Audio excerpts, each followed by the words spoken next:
any sense at all is in a forum like this, because you wouldn't get to talk to me one-on-one very easily anyway. In school, they make no sense at all. But professors just love to lecture. So that's what we're doing. I'm concerned with whether or not we can fix the education system. I'm concerned with whether technology can help. And I've been asked to talk a little bit about AI, because as you may know, artificial intelligence was my field for the first 40 years of my life. Well, maybe not the first 40, but the first 40 of my adult life. But since that time, AI has gone off to some never land of nonsense. So I will try to make it clear what the media isn't telling you. Okay, why do I think the system is broken? You see that picture? That's a picture that is supposed to depict school in the Roman times. Why do we care about school in the Roman times?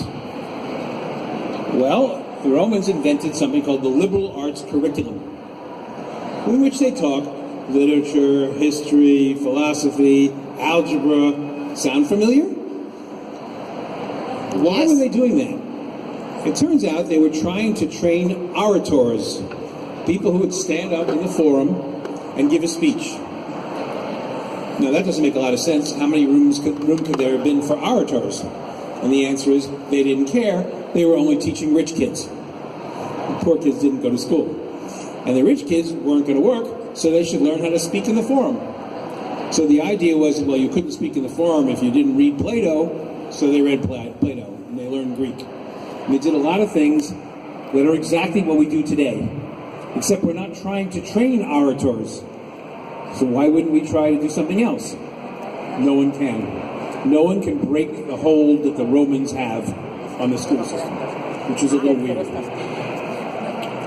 Petronius, my favorite Roman, said of the school at the time, "I believe that school makes complete fools of our young men because they learn nothing of use in ordinary life." Because if you're reading Plato and you're doing algebra and you're reading literature, you're not learning about life. He suggested we teach them how to learn about life. They didn't listen. I have been appalled that the school system doesn't teach some of the most obvious things. How to be a parent.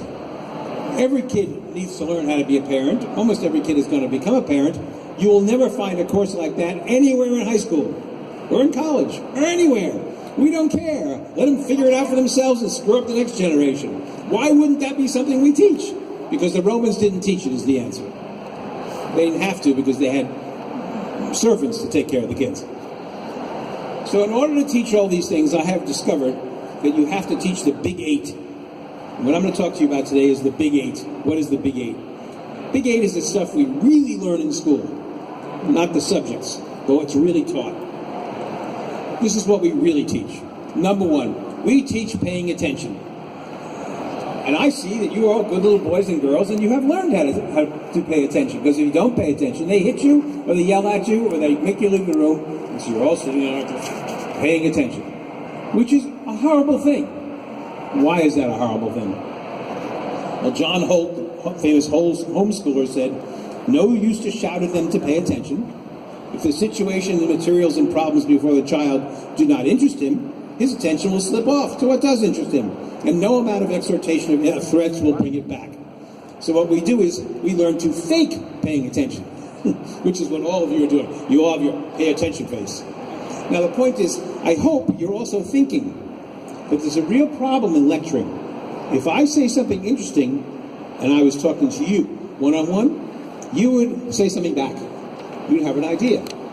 Right now, you're also having ideas, but you don't get to say them back, which is really bad, because saying them back helps you learn. So one-on-one is how we learn. And if you suppress your own ideas while I'm talking, and you're all having thoughts, that's not good. And if you listen to your thoughts and not me, that's also officially not good. I think it's fine. But so why do we demand that students pay attention? And while I'm going to be talking about AI, I'm going to ask AI questions. Can computers pay attention? Absolutely, they're great at it. You tell them, they do it. You write it out, they execute it. Computers are wonderful. Are they going to take over us all and all kill us because they pay attention so well? No, quite the opposite. They don't have a thought in their minds about anything. So one question is, if your mind is wandering, the first AI question I'm going to ask you is, can a computer's mind wander? Now this is an important question because since we're hearing about AI all the time, and you're hearing nonsense, you do understand, but since we're hearing about AI, you need to be able to think about it and talk back to people about it. So next time someone says AI is going to take us all over or do wonderful things, ask yourself, can a computer's mind wander? Because if it can't, it's a problem. Mind wandering is actually important. Because as I talk to you and you have a thought, and every person in this room has had a thought, and it's different from the thought the person next to them. Of course. So you're having thoughts. Mind wandering is important because that's how you learn, from your own thoughts. So coming to your own thought is a really important part of the process. School tries to stop this, and as I like to show this movie, it's an old American movie, of just the point of what the problem is in school. In 1930, the Republican-controlled House of Representatives, in an effort to alleviate the effects of the, anyone? The Great Depression, passed the, the tariff bill, the Hawley-Smoot Tariff Act, which, raised or lowered? Raised tariffs in an effort to collect more revenue for the federal government. Did it work? Anyone? Anyone know the effects? It did not work, and the United States sank deeper into the Great Depression. Today, we have a similar debate over this. Anyone know what this is, class? Anyone? Anyone seen this before? The Laffer curve. Anyone know what this says? It says that at this point on the revenue curve, you will get exactly the same amount of revenue as at this point. This is very controversial. Does anyone know what Vice President Bush called this in 1980? Anyone? Something DOO economics. Voodoo economics. Look like school to you? Looks like school to me. Now, what he's talking about, you certainly don't teach here, the Smoot-Hawley tariff, I learned in school. I have no idea what it is. I've heard this movie 57 times. I still don't care. My mind wanders listening to him even now. Why do we have classrooms? In some sense, it seems obvious. I always, when teaching my grandchildren, that when you're confused and you don't understand something, the answer is always money. Money, money, money. We have classrooms because of money, because we're cheap, because we don't give a damn about education. Because if you had some, you could build easily something else.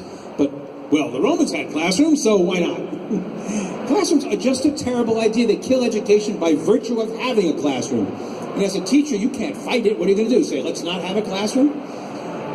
The King of Spain had a committee about 6 years ago. I was on the committee. He was asking famous educators what we should do about education. And they called me for a 2-hour phone call. And I talked to them, and you could hear on the other end of the phone. They loved what I was saying. And at one point they said, could you just summarize in one sentence what you mean? And I said, eliminate all classrooms.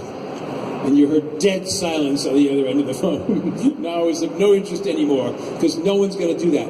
Actually, it's easy to do, but they're not going to do it for many reasons. Can we eliminate classrooms? Well, we could let kids do what they want to do. How's that as a possibility? We could give them the means to do it. We could monitor and mentor what they're doing. And we could let the computers simulate dangerous or complex situations. Can we do that? Yes, we can. Could you take a classroom and divide it up into 6 or 7 groups, and a kid got to pick which group interested him, and each group was doing something different? Why not? You could. The technology exists to do that. What doesn't exist is the government willing to allow it, which is in every country. There's no country that's different. The government knows what you should learn, and there'll be a test. Really? Could we have some actual education? Because actual education is, I'm thinking about doing something, and what the computer is doing is creating the environment in which I could do it.